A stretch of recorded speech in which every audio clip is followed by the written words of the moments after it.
bien? tal? ¿Cómo les va? Muy buenas tardes. Qué bueno que estamos en la Feria del Libro, que podemos disfrutar de este encuentro con Gloria.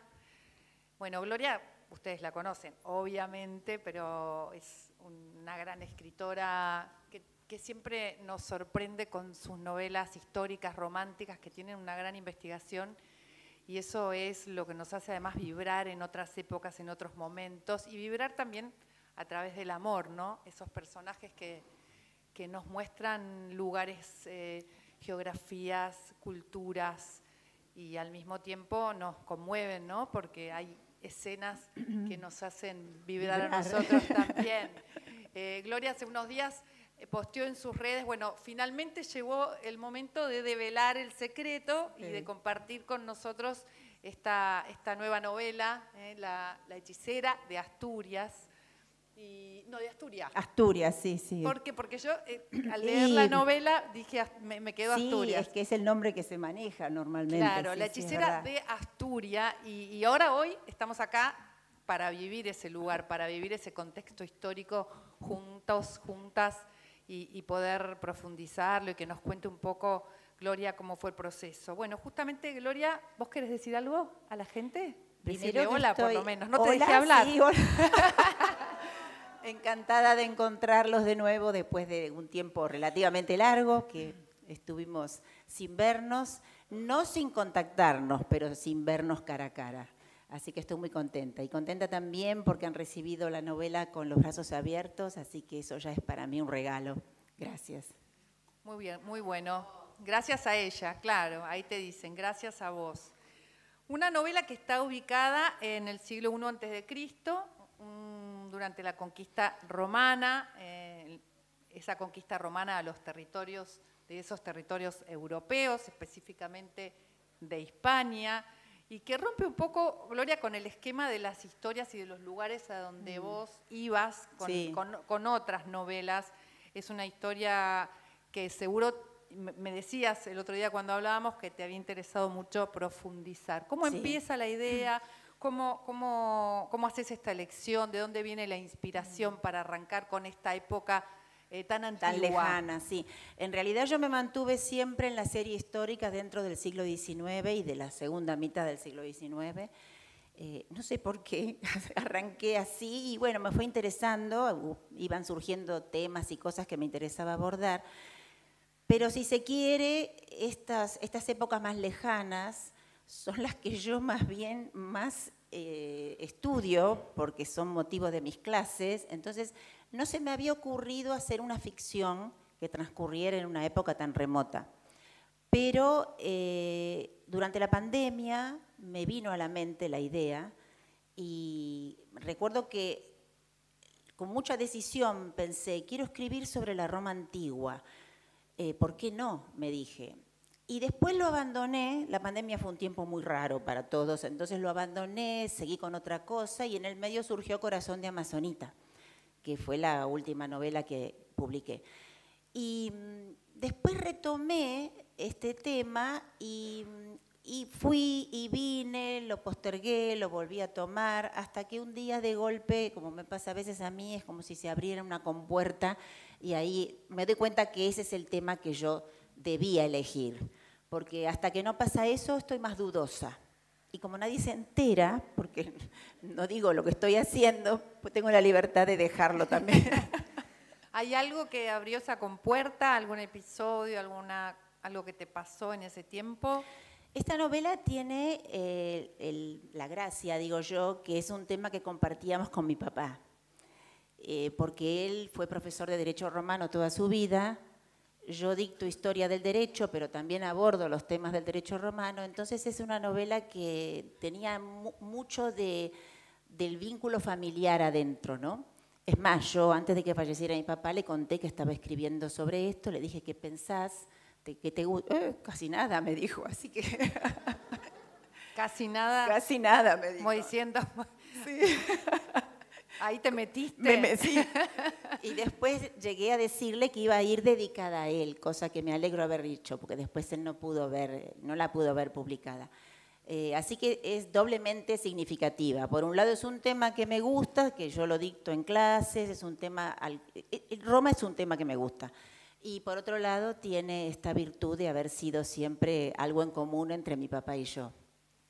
Y entonces ahí se me ocurre que debe haber sido también difícil, no sé, que debe haber tenido idas y vueltas, ¿no? Sí. Al estar tan vinculada con Sí, algo sí, que te estaba pasando sí. en el momento, Sí, ¿no? sí. Con la enfermedad de tu padre o la Sí, situación son en la que estaba cosas pasando. que a uno le ocupan la mente. La mente tiene que estar despreocupada, entre comillas, uno nunca está despreocupado, pero sin un pensamiento fijo para poder escribir. A mí no me molesta que no tener tiempo, yo el tiempo me arreglo. No tengo tiempos largos de escritura, yo escribo cuando tengo pensado lo que quiero hacer y puedo escribir de golpe un montón y después me levanto y por 2 días no escribo. Pero no tener la mente impregnada de una preocupación o de un problema o una tristeza, porque eso así, eso me bloquea. Pero también esa preocupación y esa tristeza a veces no trae material, no trae contenido, no puede dejar... Según lo que sea, según lo que sea. Pienso que sí, que hay situaciones a lo mejor que a uno lo pueden motivar o llevar a escribir algo con mayor intensidad y otras no. Bien. Todas las novelas que vos emprendés, desarrollás, tienen muchísima investigación histórica, obviamente, y la pregunta es cómo fue cómo fue el proceso de escribir este libro en cuanto a la investigación, cuántas fuentes, por dónde fuiste, dónde buscaste material. Es como si hubiera estado estudiando para un examen, claro. Un concurso, ¿no? Gabriel, un concurso. Uno va apilando libros. Acá mi colega, el doctor Gabriel Roca, sabe de lo que hablo. Uno va juntando material, haciendo pilas, y esos libros después se exponen y uno contrasta, lee de uno, lee del otro sobre el mismo tema. Yo investigo de esa manera para escribir, del mismo modo que si estuviera estudiando. Acá yo tenía bastante bibliografía, pocos libros tuve que buscar aparte. Y sabías mucho también. Sabía del tema en lo que me toca a mí en las clases, pero acá tenía que abordar aspectos más costumbristas de la vida romana. Y eso, bueno, no, en las clases generalmente no se trata, porque en la historia académica va más para el lado del rumbo que toma la historia, los sucesos, las consecuencias, las causas. Así que tuve que leer bastante y también el trabajo primordial, que es que no se note. Es decir, que yo escriba la novela como una historia simplemente. Que lo que uno leyó, investigó, no quede como un ensayo. Claro. Que tenga fluidez.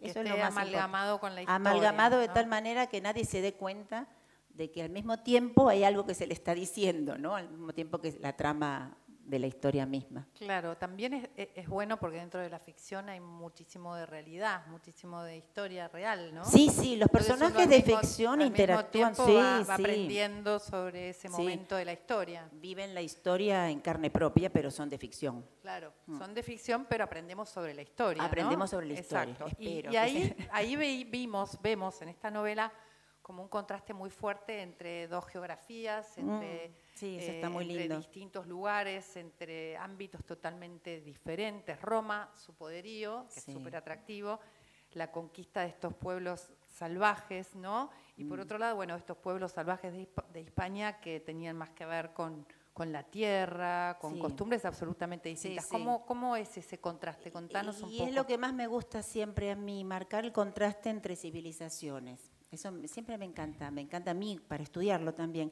Estos pueblos del norte de la península ibérica, la cornisa cantábrica, eran pueblos muy rebeldes. Le costó mucho a Roma doblegarlos y cuando ya tenía dominada casi toda la región, Hispania, les quedaba esos bolsones de resistencia en el norte que, bueno, no terminaban nunca de someterse a Roma. Tan es así que yo utilicé una parte de la historia en la que cuando ya consideraban que habían logrado la paz augusta, de nuevo hay chispas de rebeldía, de guerra y hay que ir a aplacarla.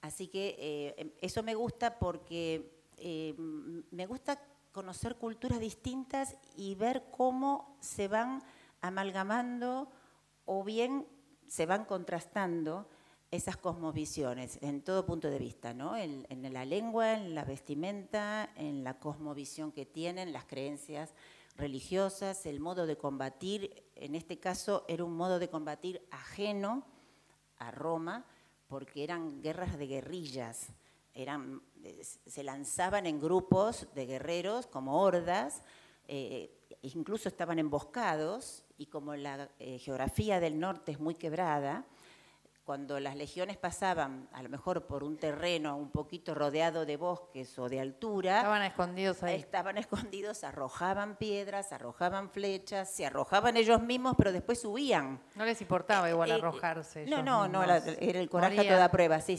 Hay un concepto de morir por la libertad y morir tratando de matar al enemigo, entonces está bien, es lo ideal. Bueno, es un poco algo que atraviesa la novela también, de uno de los personajes, ¿no? Sí, porque no conciben la vida sin guerrear tampoco.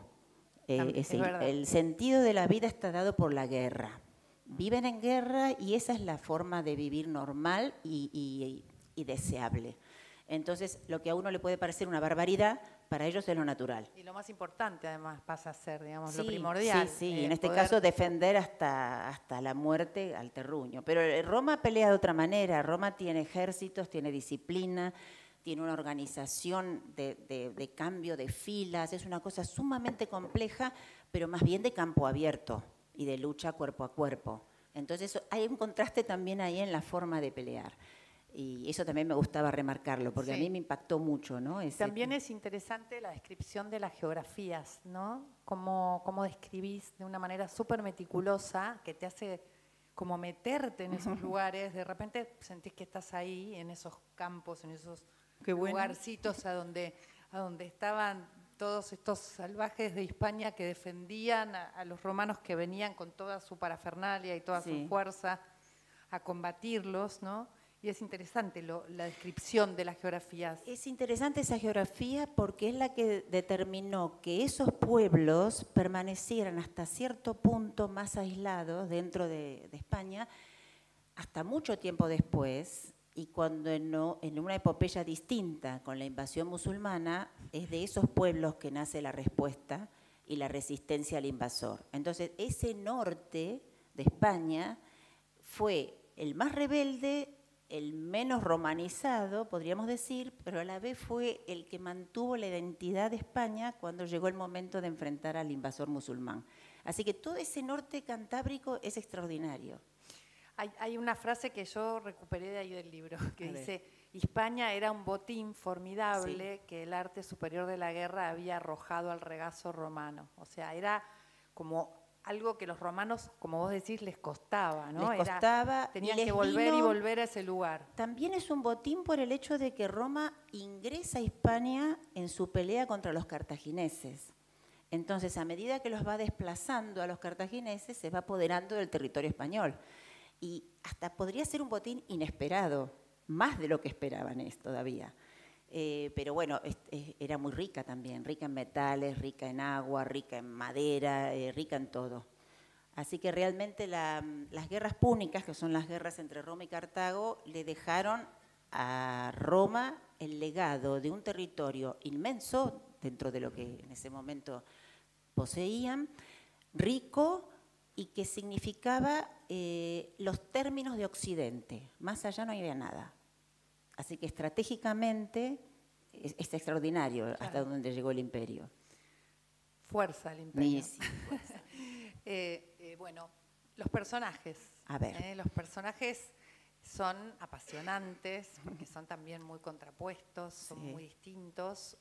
E Irene, que es la salvaje, que viene de esos pueblos que estábamos describiendo recién, ¿no? Una mujer con una gran rebeldía, difícil de doblegar, que quiere defender a su pueblo, ya no puede porque su pueblo fue exterminado, destruido, prácticamente. y que tiene una gran sed de venganza y que ese es su, digamos, como su rumbo, va para ahí, ¿no?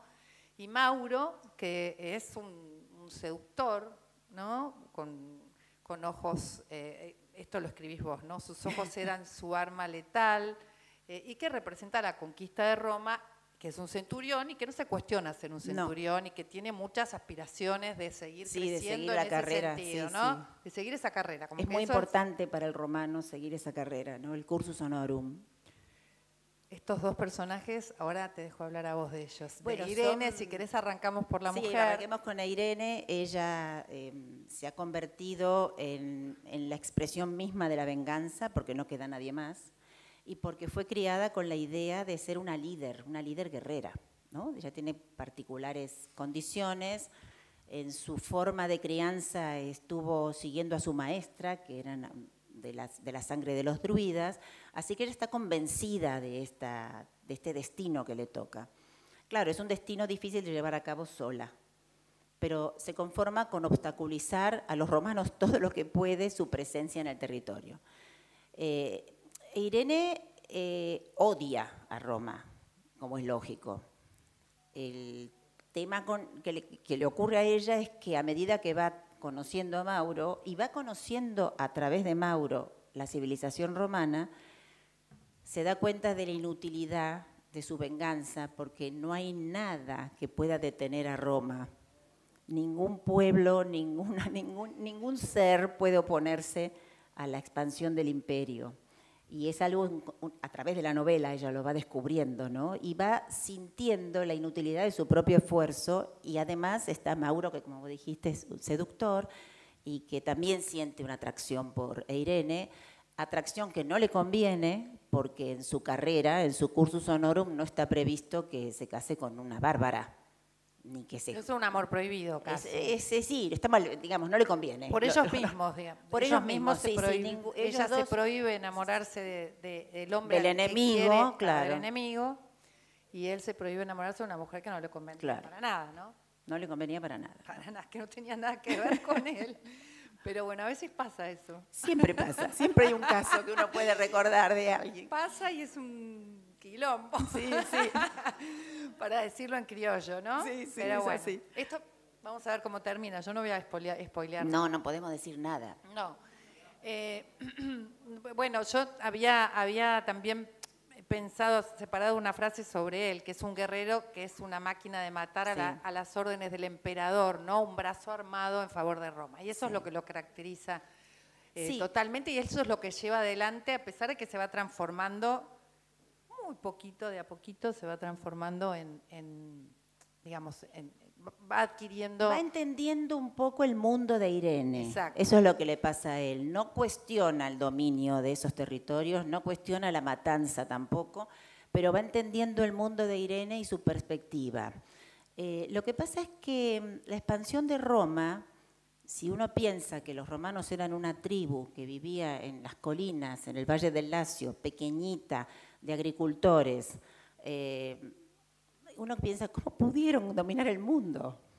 Pero hay en el romano, desde el principio, en su idiosincrasia, hay un tesón, una grandeza interior de pensar que realmente están destinados a esto, que la parte moral del romano, sobre todo en las primeras épocas, es tan fuerte que avasalla todo. No hay nada que se le interponga. Y también hay algo particular que tiene muy en cuenta el romano, y que vos lo contás muy bien, que para él la casa y la identidad hay que preservarla, cuidarla, la familia tiene determinados deberes, determinada moral, y esto se tiene que cumplir. No importa a costa de qué tampoco, ¿no? Es verdad. Son los valores viriles, dicen los autores, los valores viriles del romano, que se mantienen a rajatabla. Por eso cuando conquistan territorios muy distintos, no tanto Hispania quizá, pero sí otros territorios del lado oriental, que son muy diferentes, es como si esos valores se estuvieran corrompiendo, ya tiempo después, ¿no? En la expansión más grande del Bajo Imperio. Se van corrompiendo, porque en realidad los valores originales del romano son así, son de una estrictez moral, de una austeridad. El romano es austero, los senadores iban a cultivar su huerto. Si uno quería hablar con un senador, lo encontraba cultivando su parcela, su fundo. Porque, bueno, eso es lo que había que hacer. Claro, lo que había que hacer era cuidar eso, ¿no? Sí, dedicarse a cultivar la tierra, dedicarse a aprender a manejar las armas, servir a Roma, que se podía hacer con las armas, con la palabra, con la oratoria, ¿no? Con lo que fuera, servir a Roma. Eso es el signo del romano. En Irene, que es una mujer libre, absolutamente casi sola en la vida, ¿no? Sola, sí. Sola en la vida. Creía que estaba, decías vos recién, destinada a ser una líder, pero descubre que ese liderazgo y la esencia que ella le quería dar a ese liderazgo no es el liderazgo al que estaba destinada. No es lo que ella Hay creía. una transformación. Eso pasa mucho, que uno interpreta a lo mejor de manera literal las cosas que le dicen y después se da cuenta que eso era una manera de hablar o de decir que ocultaba otra cosa y a ella le está pasando eso. Ella encuentra que puede ser líder, pero en otro orden. En otro orden, muy distinto al que estaba abocada, sí, por el incluso camino que iba. Las cualidades que ella creía que tenía no eran las que ella pensaba tampoco. Bien, se fue conociendo. Se fue conociendo ella también. Y hay uno de los personajes que a mí me súper atrapó, porque hay muchas cosas escritas en la novela sobre ese personaje, hay cosas dichas hacia Irene, que es Ingrid, ¿no? Que es un poco la que tenía el conocimiento de los druidas. Ella es la maestra, la mentora, la que le enseña todo lo que debe saber en la carrera de los druidas, porque piensa que ella va a seguir esa senda. Y como es una niña sustituida, Irene, es decir, su verdadera familia no sabe cuál es, la crió en la familia del amigo Otago, pero en realidad ella tiene a Ingrid como referente. Ingrid es una verdadera druidesa, y tiene la visión, que es una de las cualidades posibles. Esa visión más bien profética, ¿no? Que se le manifiesta a Ingrid a través de los sueños. Más ve Ingrid a través de esa visión, menos ve de verdad con sus propios ojos. Es como si la visión extraordinaria que tiene la fuera dejando ciega, ¿no? Entonces ella sabe que en algún momento Irene se va a tener que arreglar sola. Y que va a tener que tomar esas enseñanzas. Sí. ¿Qué podemos contar de los druidas? Algo corto así que los nos druidas, dé como tenemos siempre una imagen romantizada del druida, que es como un viejo bueno con un báculo y una barba, como una especie de patriarca generoso, amoroso, al que todos acuden. En realidad los druidas son la casta más elevada entre los celtas. Son sacerdotes, pero también son juristas, también son médicos. Es decir, los druidas abarcan todo el saber posible. Saben escribir y leer en latín, en griego, en la lengua vernácula, y pueden ser sangrientos. Algo que yo cuando me adentré más en este asunto digo, mira, los druidas también podían ser guerreros sangrientos, cometer así matanzas o dirigir a los pueblos en pos de una matanza, ¿no? Son parte de ellos. Hay algo que viene de ahí un poco de este legado de Ingrid hacia Irene, que tiene que ver con la magia, que tiene que ver con ser la guardiana de las memorias de su pueblo, que tiene que ver con un legado ancestral, pero que viene un poco de esto de la magia. Vos me decías el otro día que hablábamos, es un mundo fantástico, de creencias, donde los seres humanos están un poco impregnados por presencias divinas, sí, todo el tiempo, arraigados a la tierra, aislados. ¿Cómo es ese universo? Y es propio también del mundo antiguo, ¿no? El ser humano vivía en el temor de los dioses. Los dioses están en sus casas, los romanos tenían también a sus dioses en sus casas, los veneraban en una hornacina, a los lares, a los manes, a los penates. Y después los romanos, que eran animistas en su religión, es decir, le atribuían a todo un numen, un genio, el genio de la montaña, el genio del río, el genio de la victoria. Pero después, al conquistar Grecia, incorporaron todo el panteón griego. Lo bautizaron con los nombres latinos y ya fue propio, se hizo propio. Y una particularidad de los romanos es que adoptaban las creencias de otros pueblos que iban conociendo, no tenían ningún problema, cada vez tenían más dioses, en lugar de sustituirlos, iban aumentando el número de dioses. Y la relación, siempre respetando las ofrendas, pero la relación es un poco mercenaria, porque si a mí este Dios no me favoreció, cuando yo le ofrendé un sacrificio por tal cosa, bueno, voy al otro, ¿no? No hay dogma en esa religión, no hay dogma. Y los pueblos del norte de España, al igual que en general los pueblos celtas, tienen dioses muy telúricos, hasta te diría sangrientos. Hay dioses del inframundo, hay dioses temibles. En el bosque, por ejemplo, su función es proteger el bosque, pero es temible, devora a la gente. Esos son dioses propios de esos pueblos, que en general los que viven... Que pueden encarnar animales, se pueden encarnar en animales, ¿no? Claro, sí, ahí se produce una... Sí. No, pero les dejamos con la intriga, sí, no leen la novela. Pero ahí hay como algo a lo que yo me refería también, además de todo esto que está súper interesante, es a una especie de como de premonición, de magia, de visión, de capacidades de alguna forma espirituales que tiene Irene e Ingrid, ¿no? Lo que pasa es que eso que debió ser natural en el ser humano se fue perdiendo. ¿Estamos contando mucho? No, porque igual sí, no decimos en qué. Fuimos perdiendo esta sensación mágica de percibir cosas que no se ven.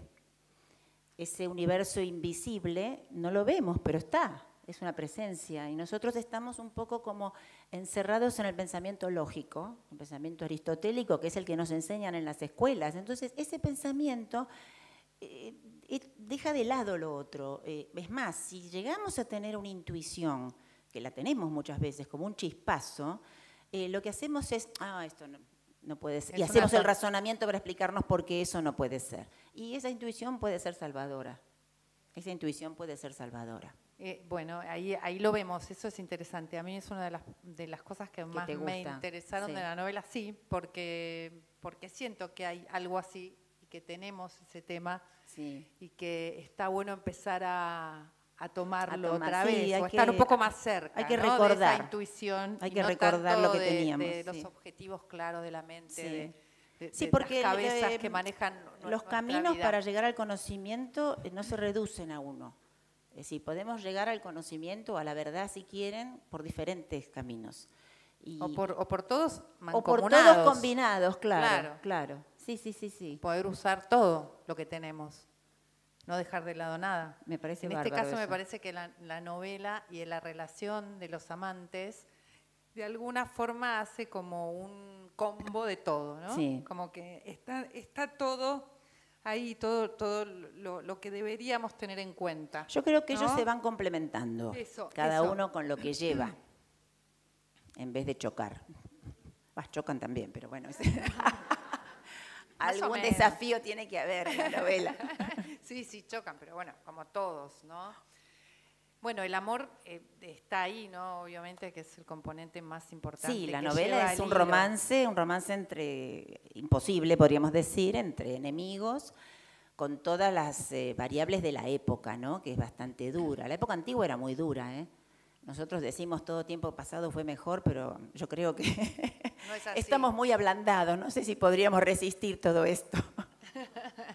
Bueno, entonces ahí están como, hay una lucha interna entre los dos. Ya lo hablamos un poco al principio, pero teníamos ahí, los personajes, los dos están luchando por no enamorarse el uno del otro. Sí, ¿no? hay una lucha también interna. Es un paralelismo entre la verdadera lucha que se visualiza, ¿no? La lucha que uno advierte, y la lucha interior de cada uno.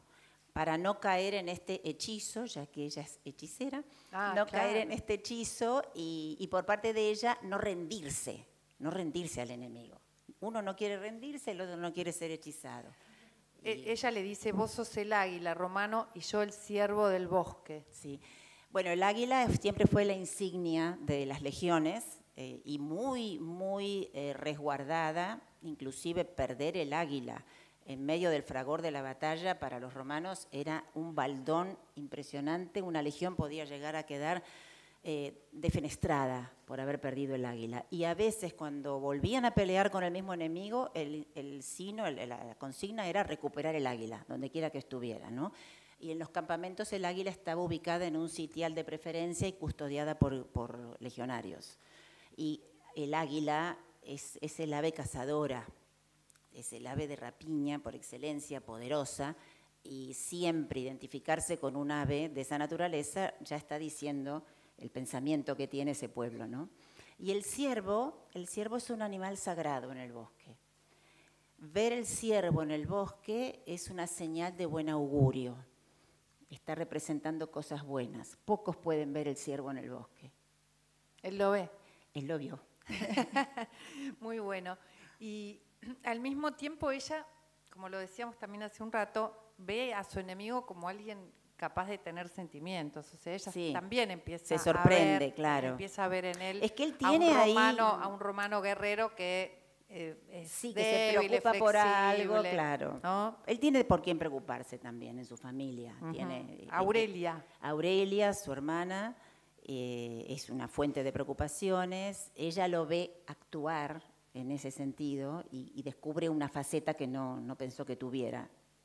Bueno, Aurelia, si querés nos metemos ahí, Aurelia es como una mujer de esa época que no tiene nada que ver con los roles que tiene que cumplir, quiere hacer algo totalmente distinto de su vida y también se revela, ¿no? Dentro de se revela familia. A las convenciones a las que estaría destinada. Sí. Entonces, eso ya pasaba en el siglo I antes de Cristo. Siempre pasa eso. Sí, siempre pasa. Mujeres, de alguna manera, aunque estemos evolucionados en eso, siempre hay mandatos que cuando uno no sigue causan un poco de resquemor en la familia, ¿no? O en el ambiente en el que uno se mueve. Dedicarse a algo imprevisto, dedicarse a algo que no es aquello para lo que uno estudió. ¿Cómo? ¿Estudiaste esto y ahora vas a hacer lo otro? Y eso pasa, porque uno tiene adentro muchas capas, yo creo, y a veces pugnan por salir.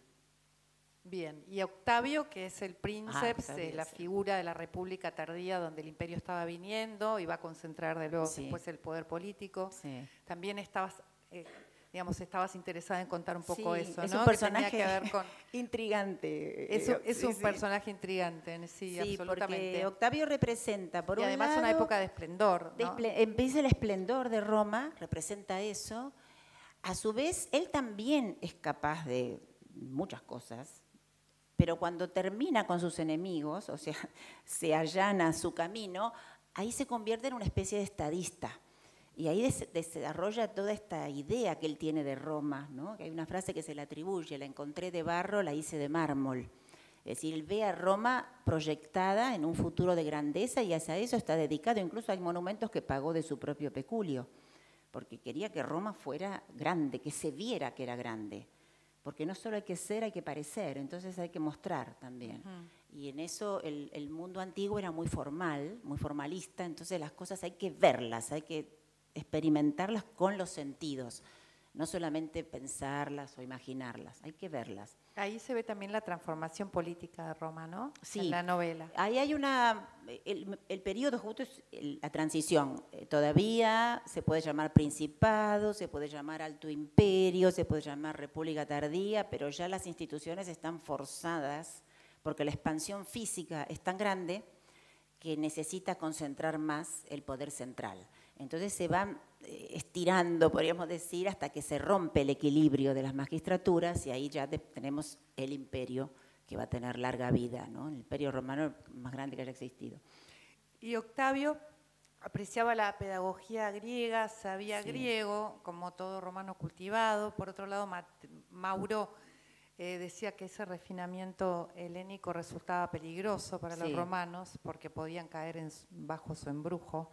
Sí. ¿Qué representaba ahí Grecia para Roma, ¿no? ¿Y cómo fue tomar toda esa sabiduría? La Grecia antigua es muy fragmentada, es decir, no están los griegos como un todo. Hay diferentes ciudades con distinta idiosincrasia, pero en general lo que veían los romanos austeros, como Mauro, y de la vieja guardia, podríamos decir, es que iban por la perdición siguiendo los caminos de Grecia, porque los griegos eran más retóricos, la oratoria era muy, muy florida, hablaban de filosofía, y el romano es práctico. Más cultos, ¿no? Sí, cultos, claro. Cultivados, sí, con muchos intereses así, desbordando su caudal. Y el romano es un hombre práctico, el romano típico, ¿no?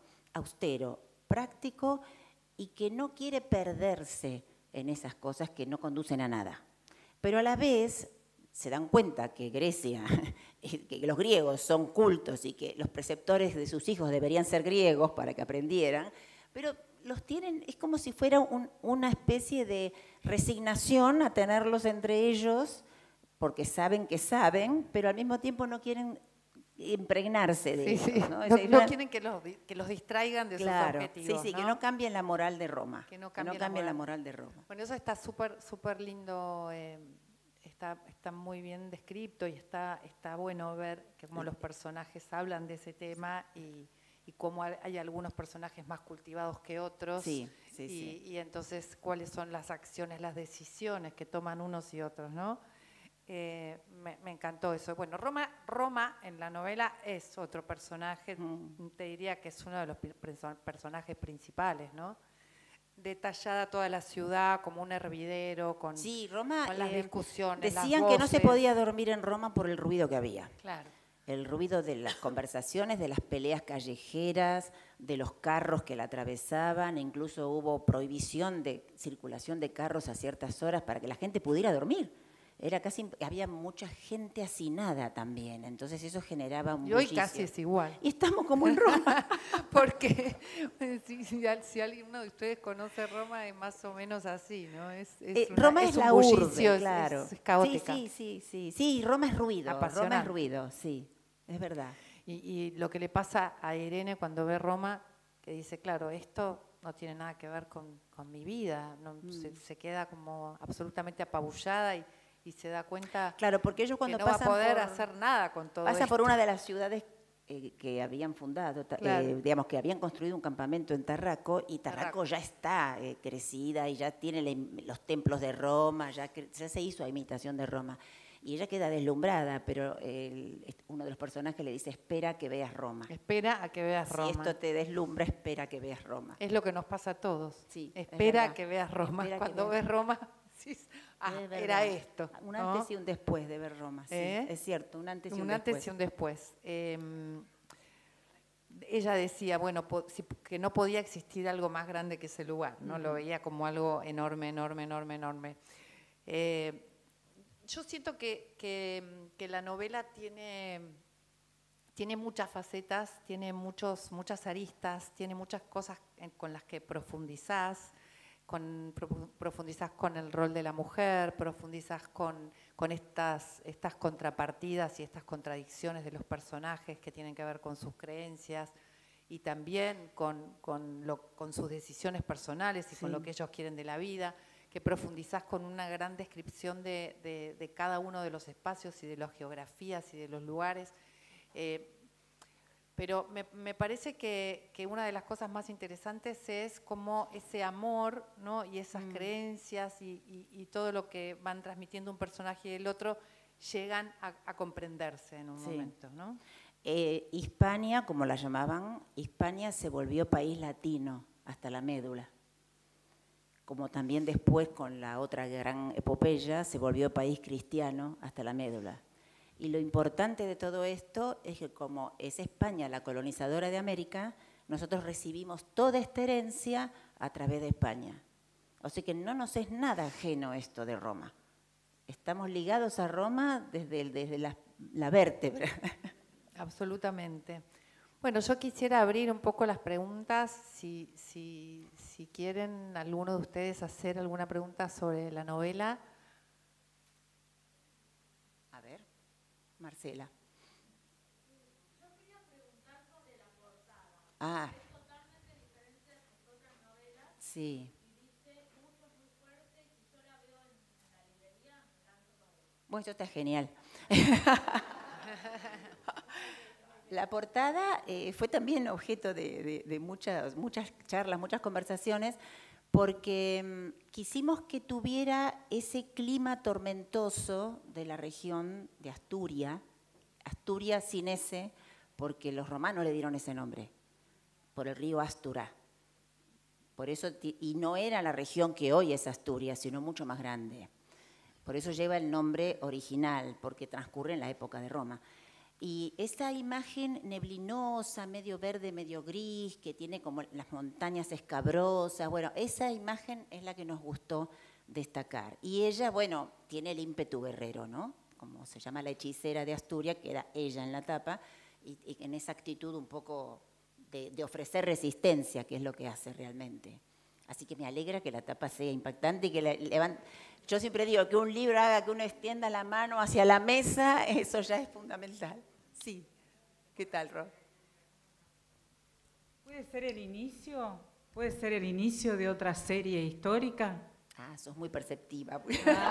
Te conozco, como si te hubiera leído toda. Sí, mira, es la primera vez que lo digo francamente, pero lo pensé como el inicio de una serie antigua. Es decir, que transcurra siempre en épocas remotas.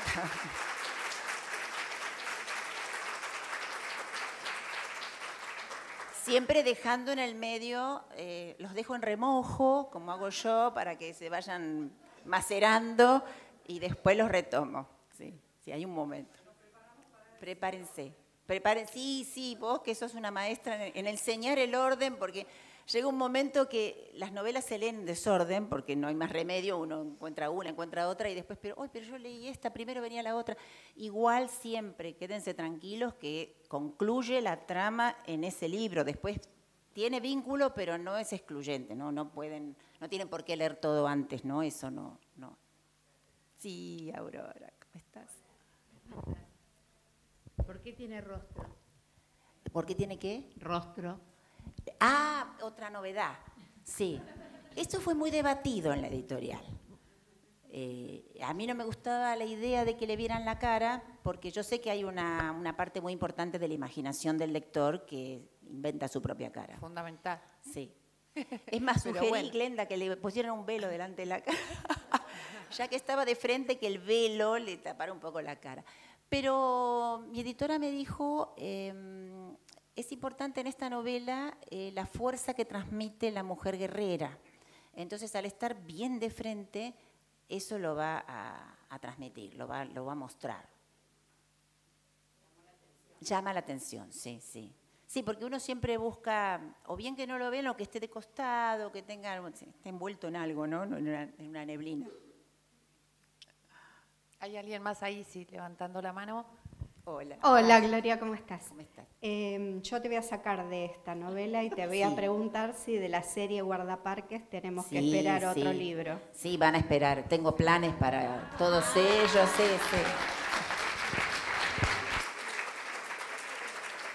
Falta saber más cosas de los notros. Sí. Lo que pasa es que a veces yo tengo un plan, un proyecto, y creo que ese va a ser el inmediato, y después me asalta una idea distinta y le tengo que dar cabida, porque quiere decir que eso era lo que yo tenía que escribir. Esas cosas así aparecen, Son así rayos, como los sí, personajes se aparecen, que empiezan a sí. escribirse solos. A mí me pasó 2 veces. Estar escribiendo una novela y me viene una idea repentina sobre otro personaje de otra novela que a lo mejor yo pensaba, quizá le hago con el codo, saco esta y sí, porque le tengo... Y sacás la que estás haciendo con el codo Sí, y empezás con la otra. guardo los archivos de esa y empiezo con la otra. Y eso es un esfuerzo también, porque Enorme. aunque me haya venido la idea de golpe, hay que volver a poner la mente en sintonía, ¿no? Pero le doy cabida, por esto que dijimos antes de la intuición, que uno tiene que dejar que las cosas vayan naciendo dentro de uno, y por algo es que vino. Muy bien, ¿viste? Vos estás con la intuición. Estoy con como la intuición. Irene. Soy como Irene. ¿Alguien más quiere hacer preguntas? Ahí está. Tenemos 2. Anita. Hola. ¿Qué tal, Ana, querida? ¿Cómo estás? De regreso de España.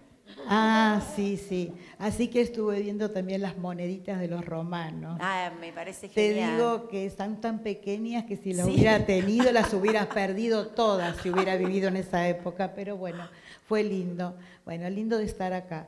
Te quería preguntar a ver si, ya que te gusta tanto la Navidad, a mí también, y creo que a muchos de acá también compartimos, quería ver si alguna otra tríada navideña tal vez quieras escribir en algún momento para poner en el árbol navideño. Voy a decir algo sin decir nada. Sí. Había empezado una novela que quedó postergada por Roma, que iba a transcurrir en Navidad y que iba a tener un vínculo, un desprendimiento de la otra. Pero no va a tener nada que ver con Luna, va a tener que ver con otra cosa. Bueno, pero igual de acá- carácter navideño. Ya también. la tiene. Igual acá te esperamos. Valió la pena esperar esto, Glorita. Yo te esperaba, así que Ustedes creo no que todos. saben cómo esta vigilia que hacen a mí Sí, valió la pena me siempre. encanta, sí. Me siento acompañada. Estoy sola, pero me siento acompañada, porque sé que están esperando, que me preguntan, que me dicen, estoy leyendo, le estoy releyendo, esperando que hagas el otro. Bueno, gracias, Glorita, un abrazo. Vamos, Anita, otro, después nos vemos. Al lado hay una más. Ahí. Hola, Gloria. Hola, ¿cómo te va? Bien, Sí, sí. ¿vos? ¿Qué tal? Bien. Te quería preguntar, ¿cuánto tiempo te llevó a escribir esta novela? Y esta me llevó más tiempo, primero porque, bueno, pasó más tiempo después de la última, y después porque yo la había empezado a escribir antes. Es una novela que la empecé en un momento, después de escribir una cantidad de capítulos, la dejé de lado, después la retomé. El tiempo real, no sé, a lo mejor fueron casi 2 años, no lo sé. No lo cuento mucho. Para mí el tiempo mucho no tiene una demasiada importancia el tiempo para mí. ¿Tardaste 2 años en hacerla? Más o menos. No sé si la palabra es tardar. Y no Te sé, tomaste sí, 2 años. Me llevó 2 años, pero no sé bien porque, ya te digo, la dejé, la retomé, del tiempo real no sé bien cuál fue. Hay novelas que yo, por haber leído los temas o conocerlos de antemano por mis clases o porque me interesa el tema, como el tema de la frontera, que me gusta mucho, me llevan menos tiempo porque yo ya sé el tema, yo escribo ya sobre una cosa sabida. Si bien consulto cosas, no voy desde cero. Entonces eso me resulta más rápido. No, pues el tiempo más largo es el de la investigación. Sí, ¿no? eso es un tiempo largo. Que Eso, a veces eso empieza primero, después dejás y después empezás a escribir. eso empieza o mucho estás antes. todo el tiempo investigando Hay mientras 2 escribís. etapas. El acopio de material que empieza mientras yo ya estoy escribiendo otra novela. Y yo ya sé que quiero hacer algo de otra cosa, bueno, ya voy juntando libros y voy preparando. Yo me armo sectores en la biblioteca con cartelitos. De Roma tengo, mi hija me compró un legionario, entonces tengo el legionario y la loba nutricia de Rómulo y Remo al lado, así puestos como que este es el sector romano dentro de mi biblioteca. Y después viene el tiempo de lectura, que a veces es previo a la escritura y otras veces es paralelo. O empiezo sin escribir y en un momento dado, como yo les digo, me asalta este deseo de poner algo, empiezo a escribir, pero sigo leyendo. Claro. O sea, no tengo una rutina muy fija, ¿eh? Depende de lo que esté haciendo, depende de cómo me venga la imaginación. Sí, pero me gusta sectorizar la biblioteca y poner carteles y poner... Me encanta eso. Varios procesos de A mí me creatividad. gusta, hay varios Sí, sectores. pero ¿sabés qué me gusta? Me gusta hacer escenarios. O sea, tener figuras, ir armando cosas. No sé por qué, es algo infantil, digamos, que me quedó de la época de la primaria. Pero me encanta poner escenarios o tener elementos de la novela a la vista. Es inspiración también eso, ¿no? Sí, no sé, me acompaña. Me acompaña. Tengo una lechuza, bueno, yo estoy escribiendo una cosa que transcurre en un lugar, tengo mi lechuza ahí. Bien. Sí, me encanta eso. Ahí hay más. Ahí hay otra. No, con micrófono. Ahí, mira. Sí. Sí, te llega. Anita. Sí, Ana. Gracias. Gracias, Anita, querida. Sí, lo sé, sos un amor.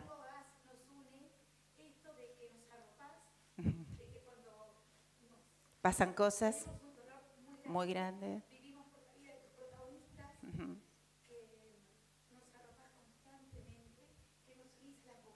Ujú.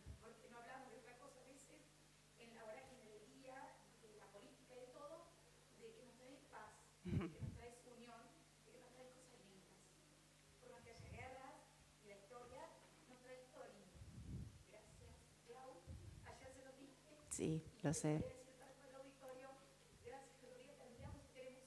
Gracias, Arita.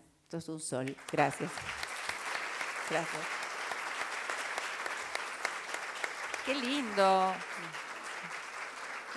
Anita es una... ¿No? Qué emocionante. Muy lindo, muy lindo. Mirá lo que puede hacer la literatura, Sí, ¿no? sí, los libros tienen una magia propia también. Sí. Conmover, acompañar. Acompañar, son Abrir consuelo, puertas, refugio. hacer entender cosas, aprender historias. Es terrible, Sí, ¿no? es verdad. es Cómo verdad. tiene que seguir estando ahí en el centro el libro. Por eso estamos hoy acá, en la Feria del Libro. ¿Había otra pregunta? Sí, yo vi. Acá, mira. Ahí estás. Hola, buenas tardes. ¿Cómo estás? Bien, Querida realmente María. feliz. Buenas tardes, Gloria. Esto realmente es una convocatoria magnífica. No voy a hablar del libro porque lo tengo acá. Hasta que no esté la firma no voy a abrir ninguna página. Está bien, hay un protocolo con él. Absolutamente, absolutamente. Pero fuera de todo, realmente es agradecer justamente.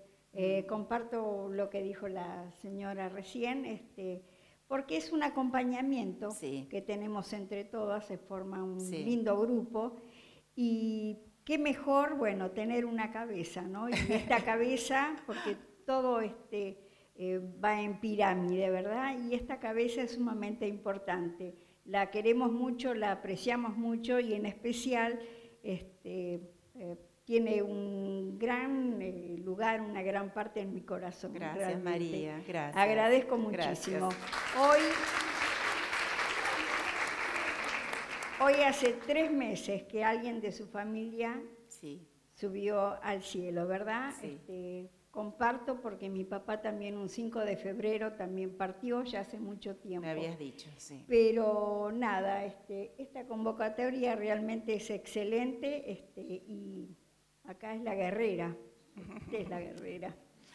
Bueno, hoy decíamos muy amable. Con Mariana que Gracias. las dos somos de Leo.